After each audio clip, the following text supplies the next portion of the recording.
அனைவருக்கும் வணக்கம். இன்றைக்கி நம்ம பார்க்க போகிறது ரொம்ப ஈஸியான பாகற்காய் பொரியலுங்க.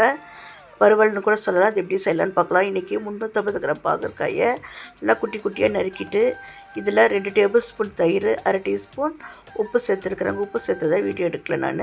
ஓவர் நைட் இது ஃப்ரிட்ஜில் கூட வச்சு நம்ம வெளியில் எடுத்து காலையில் செஞ்சுக்கலாம். அப்படின்னா ஒரு 1 ஹவர் கூட ஊறட்டும். 1 ஹவர் கழித்து நல்லா தண்ணியில் அலசி எடுத்துக்கலாம். அலசி எடுத்துகிட்டு நம்ம எந்த பாத்திரத்தில் செய்கிறோமோ அதில் நம்ம இதை போட்டுடலாம். போட்டுட்டு இது எப்படி செய்யலான்னு பார்க்கலாம். இந்த பாகற்காயில் பார்த்திங்கன்னா விட்டமின் ஏ, சி அதிக அளவில் இருக்குதுங்க. இப்போ இதில் நல்லா ஒரு 3 டேபிள் ஸ்பூன் ஆயில் ஊற்றுங்க. இதில் எண்ணெய் அதிகமாக ஊற்றி செஞ்சு தான் நல்லாயிருக்கும். அடுப்பை சிம்மில் வச்சுருங்க. இருக்குது குடற்புழுக்களை கொல்கிற சக்தி இதில் இருக்குது. இந்த பாகற்காய்க்கு பாகற்காயில் பாலிபெப்டைட் பி என்ற இன்ஸ்டன்ட் கலவை இருக்குது. இதனால் ரத்தத்தோட இருக்கிற சர்க்கரையின் அளவை குறைக்க ரொம்பவே ஹெல்ப் பண்ணுதுங்க. இதை லிவரை டீடாக்ஸ் பண்ண ரொம்பவே ஹெல்ப் பண்ணுது இந்த பாகற்காய்.